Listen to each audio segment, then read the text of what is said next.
vamos a leer en esta mañana desde el versículo 1 hasta el versículo número 11.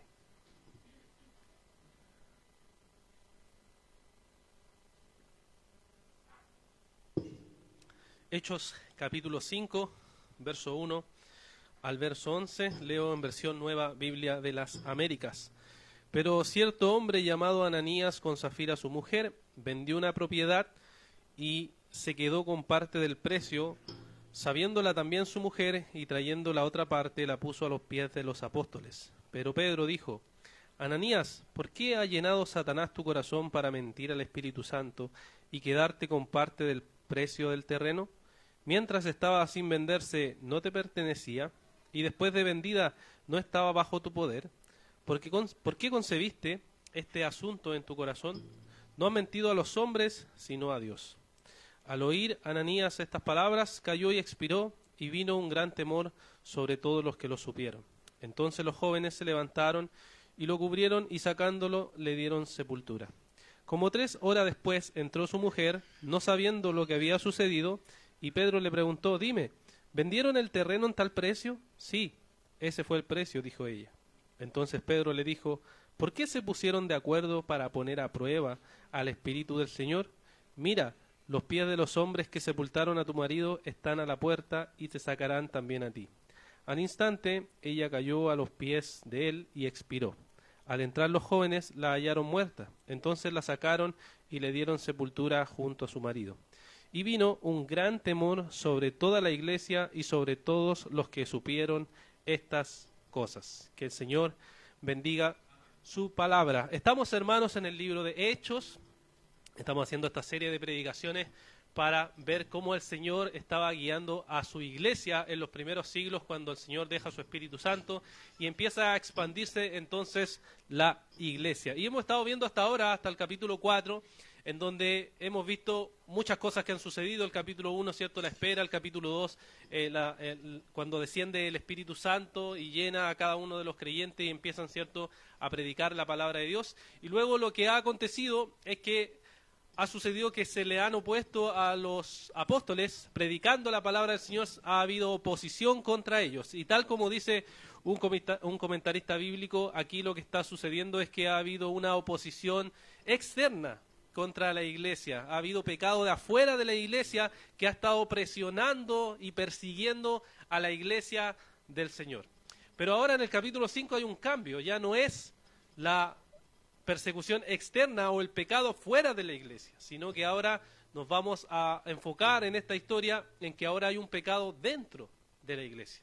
O sea, empiezan a aparecer los pecados dentro de la iglesia. Y esto es algo muy importante, hermano, a recordar, que solemos olvidar con mucha facilidad, y cuando le hablamos a la gente en el mundo, ciertamente se asombra de que haya pecado en la iglesia. Pero Jesús advirtió que dentro de la iglesia iban a haber falsos maestros. Mateo capítulo 7.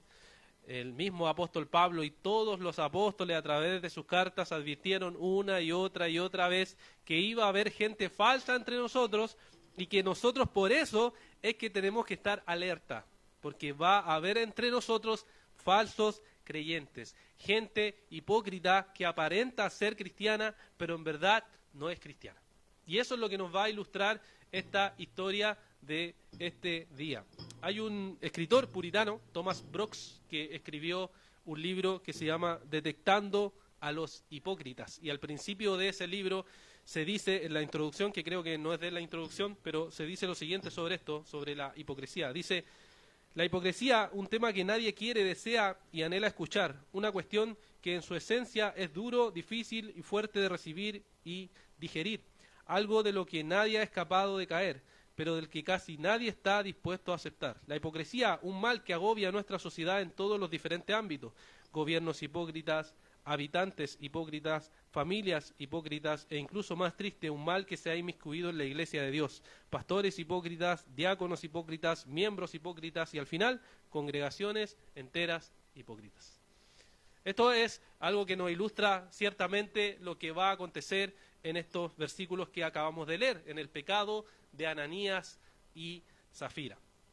Observemos entonces, mis hermanos, los primeros 6 versículos, donde vamos primero a ver el pecado y el juicio contra Ananías, ¿ya? El pecado y el juicio contra Ananías. Versículo 1 al versículo 6, donde vemos estos versículos. ¿Qué nos dice Lucas en estos primeros 6 versículos? Observemos primero que nos dice que hay en los primeros 2 versículos una venta de una propiedad. Ya hay una venta de una propiedad. Ahora, no hay nada particularmente malo en tener propiedad. ¿Ya? Esto es exactamente que contradice esa interpretación que a veces hay gente que dice que acá está el primer comunismo y cosas por el estilo, ¿cierto? Contradice inmediatamente esa idea porque vemos que las personas tienen propiedades. Lo que ellos hacen es venderlas y dar a los necesitados. Ese es el punto. Pero tener propiedades no es algo malo para nada y en la Escritura se puede encontrar constantemente que el tener propiedad es una bendición de Dios si es que Dios así lo da. De tal manera que encontramos, por ejemplo, a la mujer virtuosa en el Proverbios 31, versículo 16, diciendo que evalúa un campo, Proverbios 31, 16, evalúa un campo y lo compra y con sus ganancias planta una viña. ¿Ya? Vemos aquí, no hay problema, podemos tener propiedades, podemos adquirir propiedad, podemos vender propiedad, ese no es el problema, no es el punto de aquí. Entonces, el hacer esto se puede encontrar. El problema que va a surgir aquí es que tenemos que tomar esta venta de propiedad en contraste con lo que terminó el capítulo 4. El capítulo 4 terminó hablándonos de un hermano que se llamaba José o Bernabé, que le decían los apóstoles, que él había hecho lo mismo. Tenía una propiedad y él había vendido su propiedad. ¿Para qué? Para que tomar esos recursos y finalmente darlos a la gente en necesidad. ¿Ya? Entonces, había hecho lo mismo José y Bernabé y ahora estaba haciendo lo mismo Ananías y Zafira. Pero, el pero que hay en esta historia es que en el caso de Ananías y Zafira hay un acto de hipocresía. Hay un acto de aparentar algo. Se quiere aparentar algo. ¿Qué se quiere aparentar? Se quiere aparentar que son piadosos. Se quiere aparentar que son tan buenos y ejemplares como José y Bernabé. Y quizás mejor, quizás mejor. Quieren mostrar que ellos son espiritualmente personas que están sirviendo a Dios. Eso es lo que quieren ellos aparentar. Porque vemos que ellos venden la propiedad y dice, cierto, que se quedan con una parte y después le dicen a los apóstoles que están entregando todo. Pero eso es mentira. Eso es mentira. Están escondiendo algo. Están haciendo las cosas, como decimos en Chile, de forma trucha, ¿cierto? Con algo oculto ahí detrás. Eso es lo que está sucediendo. Y es por eso que el apóstol Pedro, en el verso 4, ¿cierto? Le hace razonar y le hace pensar y le dice, si no la vendían, ¿acaso no era de ellos? Y si la vendían, ¿acaso no podían quedarse con el dinero ellos? Sí, o sea, ellos podían hacer lo que quisieran, son libres de sus propiedades, son libres de hacer lo que ellos determinen, no es el punto ese. El problema es que ellos están haciendo un acto vil, están aparentando algo frente a los demás y eso, hermanos, se convierte entonces en pecado. Cuando yo aparento algo, cuando yo quiero mostrarle a los demás como que soy muy bueno porque estoy haciendo algo, ese es el problema del caso de Ananías y Zafira. Y vemos que Pedro les dice que ellos hicieron algo muy vil, porque lo que están haciendo es actuar como hijos de Satanás, lo que efectivamente son, porque vemos que nos dice, el apóstol le pregunta, ¿por qué Satanás ha llenado tu corazón? La pregunta es, ¿Satanás puede llenar el corazón de un creyente de esa manera? No, porque habita en nosotros el Espíritu Santo.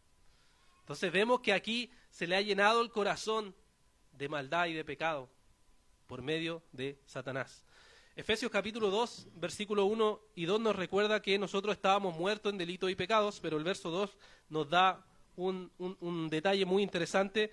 Nos dice así, en los cuales anduvieron en otro tiempo, según la corriente de este mundo, conforme al espíritu de la potestad del aire, el espíritu que ahora opera en los hijos de desobediencia. O sea, en los no cristianos, en aquellos que no son creyentes, al ser hijos de Satanás, opera en ellos el padre o el Dios de este mundo. Opera en ellos, les llena su corazón de cosas que son pecaminosas. Y una persona pecaminosa o hipócrita no necesariamente, hermanos, es el borracho que está en la esquina, sino que es la persona que está aquí con nosotros, que viene a los cultos con nosotros. Puede ser alguien que está aquí entre nosotros. Y es por eso que la hipocresía para el Señor es algo tan vil y tan grave. Nuevamente citando a este puritano, Thomas Brooks hace una observación muy interesante sobre cómo son los hipócritas. Dice que un hipócrita endurecido y cauterizado ayuda mejor a llevar a cabo los designios de Satanás que 1000 profanos libertinos. Un hipócrita es el primogénito de Satanás, es un predilecto de Satanás.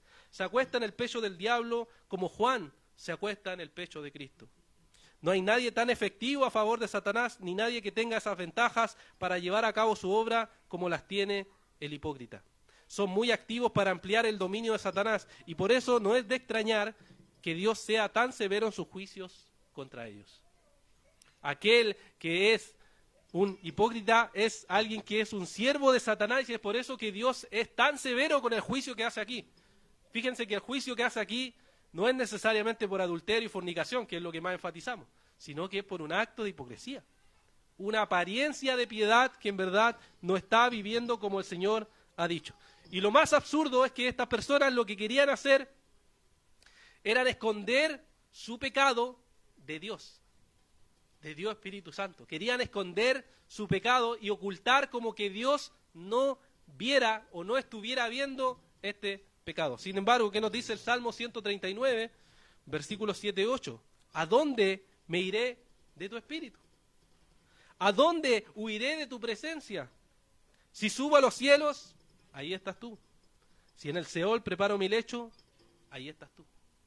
O sea, no puedo escapar del Espíritu de Dios. Es imposible, hermanos, querer esconder cosas de Dios, porque Dios, dice, lo ve absolutamente todo.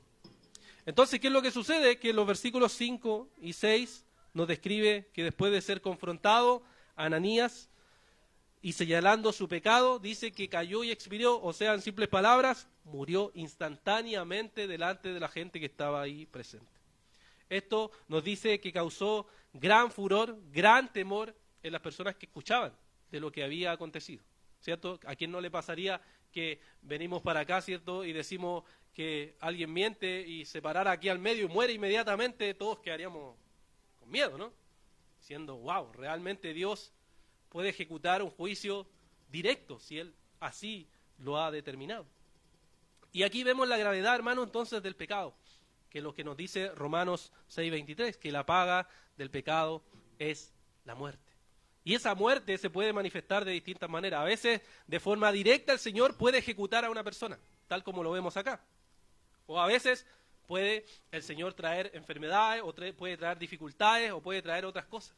Pero aquí vemos que el Señor ejecuta este juicio directamente contra Ananías. El Señor es quien puede ejecutar este juicio contra el pecado de forma directa, si así Él lo ha querido. Hermano, entonces esto nos debe llevar a examinar nuestras vidas delante de Dios. Nos debe llevar a examinar la motivación de por qué hacemos lo que hacemos. La motivación de por qué estamos aquí, en este día, hermanos. Si usted, por ejemplo, se pregunta en este día, ¿por qué usted hoy está aquí sentado escuchando este mensaje? ¿Qué es lo que lo motiva? ¿Qué es lo que lo lleva a la iglesia? Y a veces hay gente que dice, no, yo voy a la iglesia porque mi mamá me trae, cuando son generalmente más niños. Yo voy a la iglesia porque tengo amigos. Yo voy a la iglesia porque es un buen día para compartir con los hermanos. Yo voy a la iglesia porque quizá ahí me ayudan. Yo voy a la iglesia porque quizás me pueden dar cosas. Esa es la motivación que algunas personas pueden tener. La pregunta es, ¿está bien esa motivación? ¿Venir por esa motivación? ¿O venir porque venimos a adorar al Dios Trino? Venimos a adorar a aquel Creador y Salvador de todas las cosas. Entonces, hermano, ¿cuál es el verdadero interés? ¿Qué es lo que deseas? ¿Qué es lo que buscas aquí, hermano? ¿Por qué asistes con nosotros? ¿Por qué eres miembro de esta iglesia? ¿Cuál es la motivación que tú tienes para estar hoy en este lugar? ¿O eres tú un hipócrita? ¿O eres alguien que tiene motivaciones guardadas, secretas, que quieres ocultar y que sin embargo Dios sabe lo que hay en el fondo de tu corazón? Hermanos, también tenemos que examinar por qué hacemos lo que hacemos. Si usted se pregunta por qué, por ejemplo, asiste hoy, por qué comparte en las redes sociales versículos, por qué usted hace el aseo aquí en la iglesia, o evangeliza, o visita a un hermano, ¿por qué? ¿Qué es lo que lo motiva para predicar el evangelio? ¿Qué es lo que motiva a los hermanos que nos paramos aquí en el púlpito? ¿Qué es lo que nos está motivando a los hermanos que están tocando en la música? ¿Qué es lo que está motivando el corazón de cada uno de nosotros? ¿Qué es lo que nos motiva cuando ofrendamos, cuando hacemos misericordia, cuando nos preocupamos por los hermanos? ¿Lo hacemos genuinamente porque queremos honrar al Dios trino que nosotros servimos? ¿O lo hacemos por alguna otra motivación oculta, secreta y pecaminosa que hay en nuestros corazones? Thomas Brooks nuevamente nos dice que un hipócrita puede saber mucho, orar mucho, oír mucho, ayunar mucho, dar mucho, obedecer mucho y todo para nada, porque nunca maneja nada de lo que se hace de una manera correcta. Nunca lleva a cabo su obra a partir de los principios internos de la fe, del fervor, de la vida, del amor y del deleite en el Señor, sino lo hace por algún interés propio. Hermanos, creer que Dios no ve todo lo que hay en nuestros corazones es engañarnos a nosotros mismos. Es engañarnos, hermanos. Si hoy estamos aquí y tenemos algún pecado oculto, el Señor lo sabe. El Señor lo conoce. Puede aparentar ser humilde aquí entre nosotros, pero el Señor sabe lo que hay en el fondo del corazón. Puede aparentar aquí haciendo actos de amor y misericordia, pero Dios sabe lo que hay en el fondo del corazón. Y hermanos, nos muestra aquí la palabra que el Señor va a traer su juicio contra ellos. El Señor va a ejecutar su juicio contra aquel pecado. Una de las cosas que siempre me ha parecido interesante de la gente que se va de las iglesias, no digo particularmente de esta, sino en general de la vida cristiana que he escuchado, es que la gente cuando se aleja, mucha gente siempre le he escuchado dice, es que yo cuando estaba ahí no era quien yo verdaderamente era. Y yo me pregunto, ¿quién era entonces? ¿Quién era? O sea, ¿quieres decir con eso que entonces uno aparentaba que no era verdaderamente? O podría decir también que entonces no, que estaba viviendo en el pecado. O sea, uno podría darle igual una interpretación positiva. Pero si es la idea de que no estaba siendo realmente quien es, entonces estaba aparentando. No estaba siendo quien verdaderamente es. Todos nosotros tenemos que ser cartas abiertas, nos dice la palabra. Abiertos unos con otros. Este soy yo, estas son mis limitaciones, estas son mis debilidades, hermanos. Pero estoy aquí, siendo yo quien quiero servir al Señor. Y tengo esto. Díganme lo que necesito para ayudar, para crecer. Ayúdenme, hermanos. Estoy aquí para servir al reino de Dios. Pero aparentar, hermanos, eso es mal visto y condenado en la Escritura como un acto de hipocresía. Ponerse la máscara y actuar, que es la idea de hipocresía, ¿no? Actuar entre nosotros como si fuera alguien quien verdaderamente no soy. Y eso es lo que vemos aquí que se condena en el caso de Ananías. ¿Eres tú, hermano, un verdadero creyente o eras un hipócrita tal como lo es Ananías? Y luego vemos que entonces viene el juicio también contra Safira, su esposa, que es un matrimonio, ¿no? Vemos primero Ananías y ahora vemos desde el verso 7 hasta el verso 11 el pecado y el juicio contra Safira. El pecado y el juicio contra Safira. ¿Qué nos muestra entonces Lucas en estos versículos 7 al verso 11?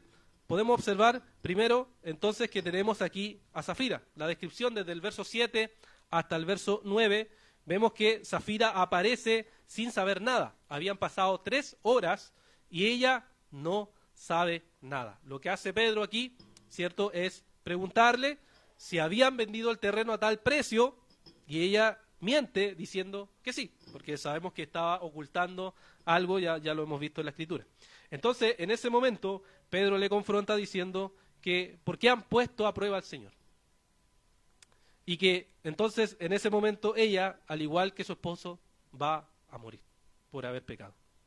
Ahora, en estos versículos podemos ver que Safira tuvo la oportunidad de confesar su pecado. Ananías, no vemos que hubo mucha opción, pero fíjense en Safira que se le da la oportunidad de confesar su pecado. Y sin embargo, lo que hace en vez de confesar el pecado es poner a prueba al Señor, que es como lo que dice Pedro. Y la Escritura nos dice que poner a prueba al Señor no es algo positivo. Fíjese en Éxodo 17:7, donde se nos dice la Escritura, Éxodo 17:7, dice, y puso a aquel lugar el nombre de Masat y Meriba, por la contienda de los israelitas y porque tentaron al Señor, diciendo, ¿está el Señor entre nosotros o no? O sea, pusieron a prueba a Dios, tentaron a Dios. Y eso no es algo positivo, hermanos, no es algo bueno. Fíjese lo que Jesús también dice en Mateo capítulo 4, versículo 6, la tentación en el desierto. Nos dice, Jesús le contestó a Satanás, ¿cierto?, que le está poniendo tentaciones. Le dice, también está escrito, no tentarás al Señor tu Dios, citando Deuteronomio. ¿Qué le está diciendo? No es bueno tentar al Señor, poner a prueba a Dios, tal como ellos lo hicieron, que pecaron delante de nuestro Dios. Vivir entonces en este pecado y no confesarlo, cae sobre Safira el juicio, el pecado. Y al final del verso 9 y hasta el verso 10 vemos entonces la descripción de el juicio contra el pecado que sufre Safira. Pedro, ¿cierto?, dice que los mismos hombres que sacaron a Ananías, ahora van a ser los mismos hombres que van a sacar a Safira de ese lugar por pecar. Y esto, hermanos, nos invita a pensar también en lo siguiente, de que el juicio de Dios va a llegar a este mundo algún día. Pero el apóstol Pedro, en su primera carta, capítulo 4, versículo 17, nos dice lo siguiente. Primera de Pedro, capítulo 4, versículo 17, porque es tiempo de que el juicio comience por la casa de Dios. Y si comienza por nosotros primero, ¿cuál será el fin de los que no obedecen al evangelio de Dios? Si el justo con dificultad se salva, ¿qué será del impío y del pecador? Así que los que sufren conforme a la voluntad de Dios, encomienden sus almas al fiel Creador, haciendo el bien. El Señor hace y lleva a cabo sus juicios tal como Él quiere. Podemos ver a través de la Escritura que el Señor hace juicios directos, como lo hizo en el caso de Coré, la rebelión de Coré, como lo hizo en el caso de Acán, pecando, ahora lo está haciendo en el caso de Ananías y Zafira. Pero también hay juicios que el Señor hace de forma indirecta, como aquellos que toman la cena, como lo advertimos cada domingo aquí, toman la cena sin considerar sus pecados, sin considerar si verdaderamente están limpios delante de Dios. Dice que el Señor también trae enfermedades y algunos incluso dice, han muerto, por no considerar la seriedad de eso. Pero todos nosotros al final de nuestra vida, cuando termine esta vida, estaremos delante del trono del Señor y seremos juzgados por Dios. Así lo dice Pablo de distintas maneras, pero uno que podemos recordar bien es 2 de Corintios 5:10, donde dice, pero todos nosotros, o sea, los cristianos, debemos compadecer ante el tribunal de Cristo, para que cada uno sea recompensado por sus hechos, estando en el cuerpo, de acuerdo con lo que hizo, sea bueno o sea malo. Todos, hermanos, vamos a ser juzgados en nuestra vida. Algunos juzgados para salvación, como los cristianos, y otros juzgados para condenación, aquellos que son incrédulos. Termina esta historia diciéndonos en el verso número 11 que lo que provocó este juicio directo contra Ananías y contra Zafira fue crear en la iglesia un gran temor, un gran temor. Y eso es lo que el Señor busca o nos muestra a través de sus juicios, que cuando se ejecutan su juicio, cuando se ejecuta la disciplina, lo que sucede y lo que debe provocar es un gran temor. Lo dijo Pablo también en la primera carta de Timoteo, en el capítulo 5, versículo 20, señalando cómo debe corregirse a los ancianos. Dice, primera de Timoteo, capítulo 5, versículo 20, dice, a los que continúan en pecado, repréndelos en presencia de todos, para que los demás tengan temor de pecar. O sea, la disciplina lo que busca, hermanos, es mostrar que el Señor está en contra del pecado, pero a la vez que crea temor en la iglesia. Crea temor que el pecado no se trata con ligereza, sino que en la iglesia el pecado debe ser juzgado. Debe ser juzgado. Hermano, entonces esto nos lleva a considerar nuestras vidas delante del Señor, a considerar cómo estamos viviendo delante de Dios. Y como les decía, nos lleva a considerar lo siguiente. El pecado que nosotros podamos vivir, el Señor nos da la oportunidad para que nosotros lo confesemos. Y al confesarlo, nosotros seamos restaurados. Zafira tuvo 3 horas de oportunidad de pensar en su pecado y tuvo la oportunidad en la pregunta de que ella confesara el pecado. Porque todos en algún momento, hermanos, hemos sido hipócritas, hemos aparentado, nos hemos puesto la máscara.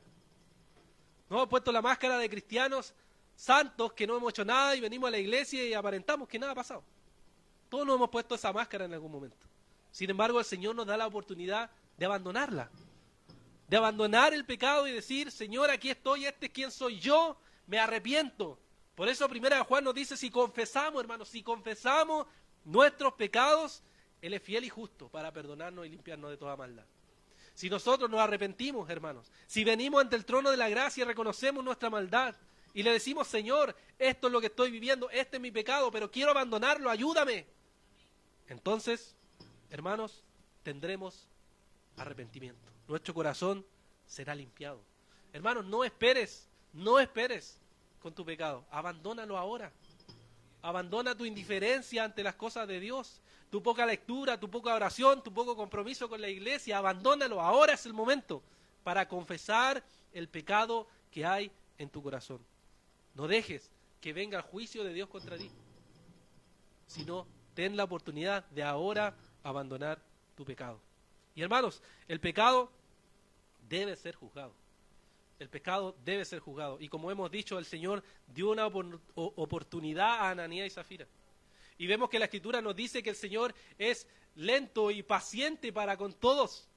Tiene misericordia y espera pacientemente el Señor. Y es por eso que el Señor incluso instauró esta misma manera de disciplina en la iglesia del Señor. Si se dan cuenta, hay tiempos. No es que inmediatamente peca y ya. Hay tiempos que el Señor espera, donde su iglesia actúa. ¿Recuerdan? Mateo capítulo 18, versículos 15 al 18. Hay tiempos para ejecutar el pecado. Si alguien peca, dice, ve y confróntalo y dile que está en pecado. Si se arrepiente, ha ganado a tu hermano. Amén, vamos hermano, avancemos. Pero si no se arrepiente y dice, no, ¿saben qué? No me importa lo que ustedes me dicen. Bueno, trae 2 o 3 testigos. Y exhórtenlo. Juntos, muéstrenle el pecado, muéstrenle dónde está mal y llámenlo al arrepentimiento. Pero ¿qué pasa si dice, no me interesa lo que ustedes me dicen, no voy a considerarlo? Entonces dice, dilo a la iglesia. Y la iglesia entonces en su conjunto sabe de esto y llama al hermano al arrepentimiento. Pero si este hermano no se arrepiente, entonces dice, tenlo por gentil y publicano. Sigue viviendo en pecado abierto, no quiere arrepentirse, entonces tenlo como un no creyente. ¿Por qué nos dice eso la Biblia, hermano? Porque hay pasos y hay tiempos que el Señor establece. No dice cuánto, por supuesto, pero nos dice que como iglesia actuamos en contra del pecado. No podemos simplemente dejarlo y hacer como que nada sucede, sino que la iglesia está encargada de representar esto mismo, que el Señor ejecuta juicio contra el pecado y dejó a la iglesia para que la iglesia actúe de igual manera en conformidad al carácter de nuestro Dios. No podemos, hermanos, simplemente decir, esto va a quedar así, sino que usamos las herramientas que el Señor nos ha dejado. Hermanos, ven el amor, ven la providencia, ven la misericordia de Dios en medio de todo esto. Ven cómo el Señor usa todo esto, ¿para qué? Para que como iglesia actuemos conforme a la voluntad de Dios. Y que actuemos con el mismo amor, la misma paciencia, pero la misma firmeza contra el pecado, en donde la palabra del Señor nos llama. Y hermanos, también esta palabra nos llama a tener temor. El temor en el Señor es bueno. ¿Ha pensado en eso? El temor en el Señor es bueno. Leímos hoy día en la mañana Proverbios 1:7, que dice que el temor del Señor es el principio de la sabiduría.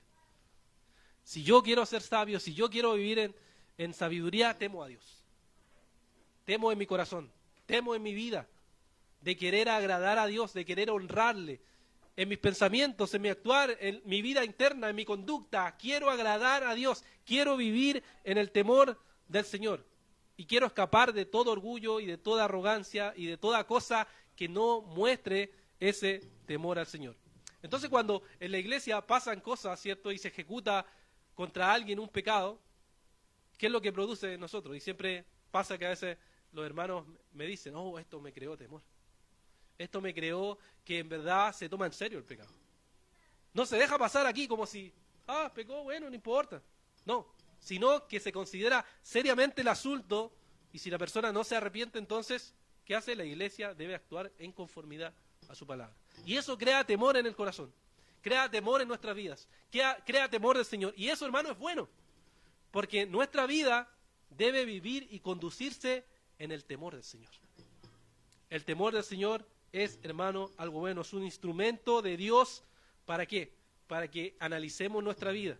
Y si es que estamos viviendo en pecado, entonces vengamos a la presencia del Señor. Hermano, si usted está viviendo con la máscara de hipócrita, tiene la oportunidad de arrepentirse hoy. Tiene la oportunidad de venir ante su trono y experimentar la gracia restauradora del Señor. Porque si no, si mantiene eso, hermanos, las consecuencias son finalmente la destrucción de la vida y quizás manifestar quién realmente son, si es que no son verdaderamente cristianos. Pero hoy, hermanos, puede venir ante el Señor y encontrar perdón, redención, salvación en Cristo Jesús. Oremos. Padre, te damos las gracias en esta mañana por tu palabra. Gracias por esta historia de Ananías y Zafira, Señor, que nos muestra que tú, Señor, no consideras algo superficial, no considera algo ligero, Señor, el pecado, sino que tú tratas con nuestra vida, con nuestros pecados, y nos llamas, Señor, a desprendernos de toda la apariencia de piedad que podemos tener, de toda la apariencia de buenos miembros que podemos tener, de toda la apariencia de buenos asistentes que podemos tener, y reconocer que la maldad que hay en nuestros corazones es profunda, Señor. La maldad que hay en nuestra vida, Señor, muchas veces es muy profunda y solo tú, Señor, puedes verla.